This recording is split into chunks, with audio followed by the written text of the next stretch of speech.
Is the WZ-122TM worth 7,000 gold? Honestly, yeah. I mean, you can buy 7,500 gold for $12. So it's about $10 to purchase this tank, at least in USD value. And I think that's a pretty decent deal for, in my opinion, an incredibly strong medium. Everybody always drools over the Chimera. Oh, it's got alpha. Oh, it's got armor. Oh, it's got gun depression. Yada, yada, yada. Everybody forgets about the 122 TM, even though in my opinion, this is a flat better Chimera. In terms of alpha damage, yes, it's not as high. The Chimera is 440, this is 400, but it does have some advantages. The major one being armor. The 122 TM's upper plate is about 240 to 50 millimeters thick on flat ground, and that means that even AP shells from heavies are going to struggle to pen you.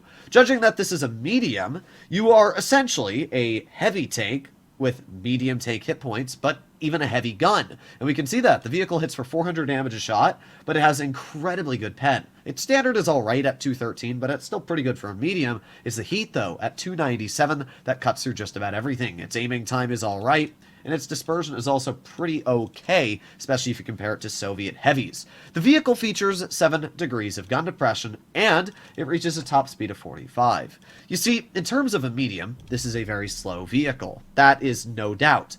But in terms of a heavy, this is fairly fast. It would be more in line with a WZ-113 or something like a 5A. The thing is that it's a medium. So you can essentially play a medium tank that is a heavy.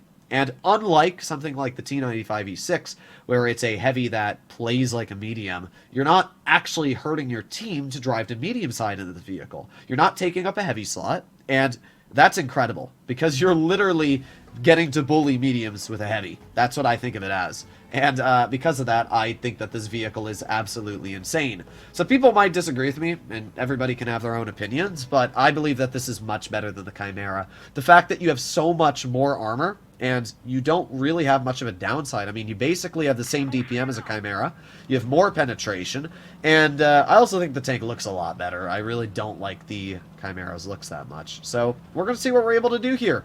We got this fair right in front of us, and let's see, what do they have? T26 or T23 E3 and a Bourrasque. All right, well, we are detected. We got the T23 off to the side. Not seeing much else. Our Sphere is making a very, very aggressive maneuver. We're going to drive up. Unfortunately, not able to hit this player as of yet, but we're just going to drive right here and bonk. Nice. Is that... I knew it. I knew it was the G-Sor. The moment I saw us get penned once for not a very high chunk at all, I just kind of figured it had to be the G-Sor. Alright, let's aim it on the Bourrasque. That was a pretty mediocre shot, not going to lie. But the Bourrasque is going to run. And with that, it's basically just a confirmed win, at least on this side of the map. Let's see, there's the G-Sor. Let's back up really quick. See if we can get a shell into his vehicle. Aiming, aiming. You can see the aiming time on this tank is actually fairly good. And look at that. We just slapped that tank for 400. Again, the alpha damage feels absolutely incredible. Now this was my fault. I should have been looking in front of me. I can't believe that Bourrasque is shooting at us too. Wow. Well, apparently we're being tunneled by the entire enemy team. The biggest weak spot on this vehicle is the hatches, but as long as you move, the hatches aren't too bad of a weak spot. Alright, we're going to aim it on the IS-2 shielded hatch. We're going to be tunneled by the Bourrasque, it appears, but that's alright. We're just going to make sure. Yep, there you go. Another nice bounce. Again, the armor on this vehicle working very, very well. Okay, well, let's get a nice pen into the IS-2. Teammate finishes him off, and there you go. Bourrasque bounces me right on the upper plate. Again, you can't get armor like this on your average tier 8. You just can't. This vehicle has incredible levels of armor. The Bourrasque is most likely going to tunnel the LIS. Could be wrong, but I'm not really sure what he's doing, to be honest, right now. The Bourrasque is going to mess up the first shot, and he's going to pen him once. Unfortunately, my shell doesn't hit him, but dude's dead either way. I mean, I don't really know where he's going to run. He's going to go in circles with the LIS, but he knows that his time is up. Bye-bye! There we go. Nice 396 damage shot. Again, it's not as fast as the average medium. It's actually quite slow. But the alpha is so dang high. We got the rear of a sheriff. Boom. Easy 326 damage shell, finishing off his tank. The G-Sor is most likely going to be cleared, just like that. And all that's left is an ISU-130 and an IS-3. I would expect the ISU-130 to be bonked, as he does get. And just like that, this is an incredibly easy win. Alright, let's just finish him off. Or not, but still, pretty dang easy.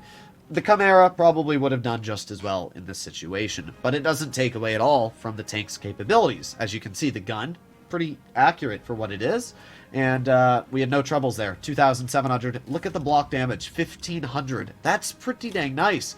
I don't know if the Chimera would have been able to survive in that same situation if the IS-2 shielded was face-hugging me, because that vehicle loading gold ammo can cut directly through the Chimera turret if it's running Kali. It has 226 mils a pen. Chimera turret's only about 210 thick. So, yeah, that's something you always got to keep in mind. This vehicle's turret, apart from the hatches, which you can hide fairly easily if you're using gun depression, is actually quite strong. Usually whenever somebody face-hugs me, I just try to wiggle the turret as much as possible. I'm not too worried about the hull, because the hull is actually, as I said, very, very strong. So we can see our team rolling off to the side of base C. Because this vehicle has 7 degrees of gun depression, we can very easily work it hull down. And this is, again, where we have an advantage over something like the Chimera. Because this is a rounded Soviet-style turret, it means that we can actually get bounces with our turret hull down, where you usually won't get that in something like the Chimera because it's a big old box. So, we got a little bit longer on our reload. Got the 047 off to the side. We got the Shark off to the side. Let's see. Can't believe the Shark just nailed us right through the turret cheek. Like, that doesn't even make sense, but okay. I guess that's my luck. Oh well. Turret cheeks are probably about 220 thick. He just must have hit it right on the weak spot. Alright, we got the AMX. Monk. That's not the AMX. And I also didn't want to load heat, but we penned the shot, so oh well. I forgot to swap back to AP after shooting the Shark there. Alright, let's reload, and come on. Well, you know what? The AMX is showing me a side. Let's get the SU, though. SU is a deadlier tank. It's got much, much more damage per minute, which is obviously a pretty big threat. We got the Bisante. Oh boy, this is not looking good, I'm going to be honest. Let's aim it on the rear of the AMX if we can. There you go. Nice 570 shot. Shark pens us again in the turret cheek, but pretty low roll, so at least it's not too bad. We're going to reload again. Don't think this is going to be a win, to be completely real. Our team's doing a pretty poor job here, but we'll see. Got the SU in the back. SU's leaving. Let's aim it on the Shark. Is he going to try and... yeah, he does. You know what, though? At least we hit him back. Bisante's probably going to pen us twice. We're going to try and back up. You can see the armor's strong, but it does have weaknesses. Like, you're not just going to get bounces willy-nilly against heavies every second. Alright, we got the SU off to the side. There you go. Nice pen into his vehicle. While the SU may have a lot more DPM than us, what it doesn't have is a mobile platform. Alright, well, let's chill right here, and let's see. SU's going to roll off to our side. Let's see if we can bait a shell. That Bisante's obviously a big problem as well. Come on. I'm just going to wait. Jagdtiger's going to get to his side, and just like that, he's kind of screwed. Oh, that was a bad shot for me. It wasn't a bad shot for me, it's just we can't pen his vehicle at that angle. Alright, we're going to back up. Jagdtiger is probably going to kill him, but even if he doesn't, this guy's donezo. Bonk! Aw, really? We bounced? That's so lame. Do you see that? It hit right on the edge of the armor. That's so unfortunate. It's not like it matters. We're going to win either way.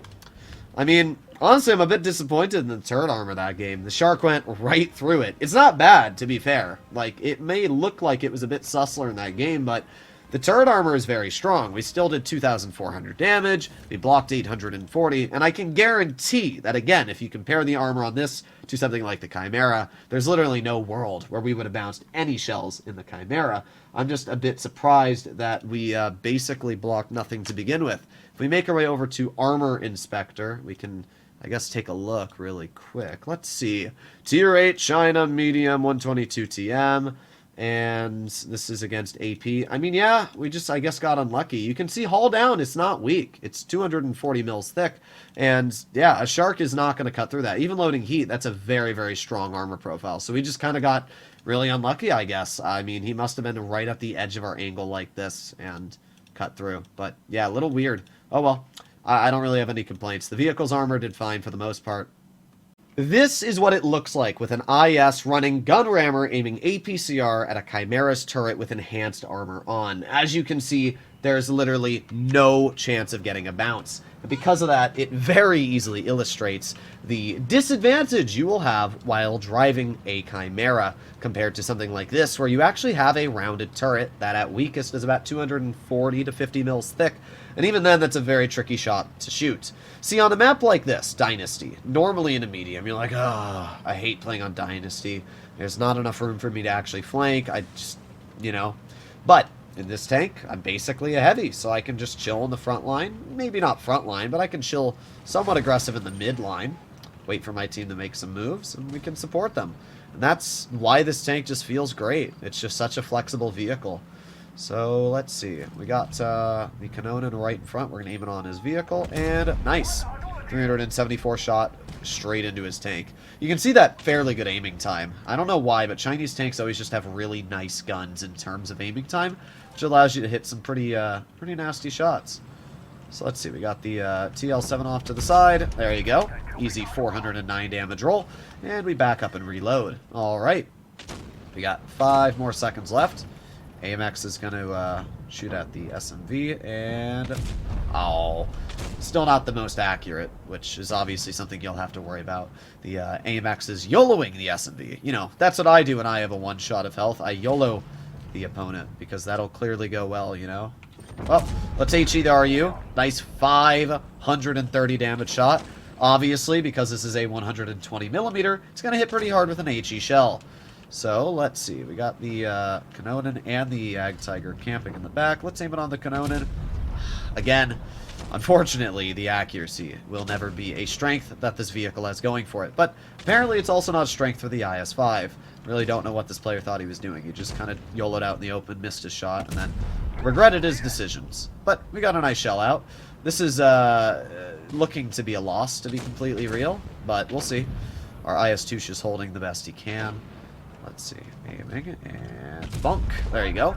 Broke his turret as well, which is pretty nice. But, yeah, I don't know what these doofuses are doing over there. Not much I can really do to help them. Let's see. Let's see if we can get into a side scrape. Maybe get a bounce from the SMV. The problem is I can't pen the SMV. Like, I'm not worried about him. I just can't do anything to him.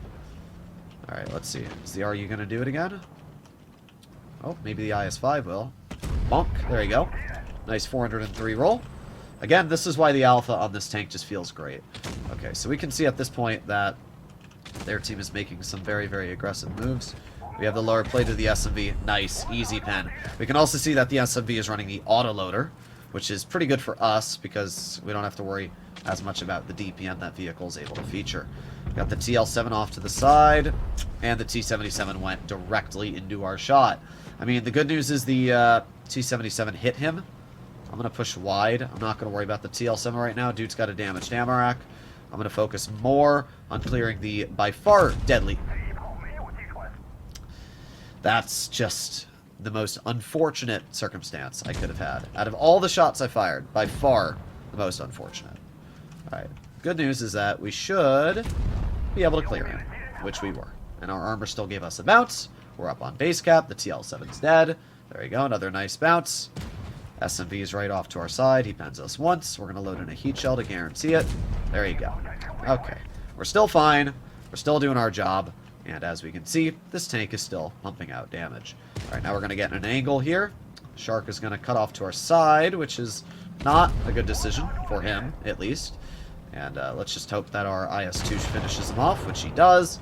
And that's a win. There you go. 3,500 damage. We pulled out an ace. We didn't really block that much, but we also didn't need to. We still had plenty of health left at the end of the battle. As you can see, the 122 TM, it definitely has some downsides. The accuracy at distance, not great. But the armor and overall just flexibility of the tank allows it to be super, super capable. We got really unlucky on that Jagdtiger shot, but thankfully the 297 mils of pen allowed us to cut through his frontal plate and not bleed any health in the process. So I guess it wasn't the end of the world. I really thought we were going to lose that, to be real, but looks like we were able to bring it back.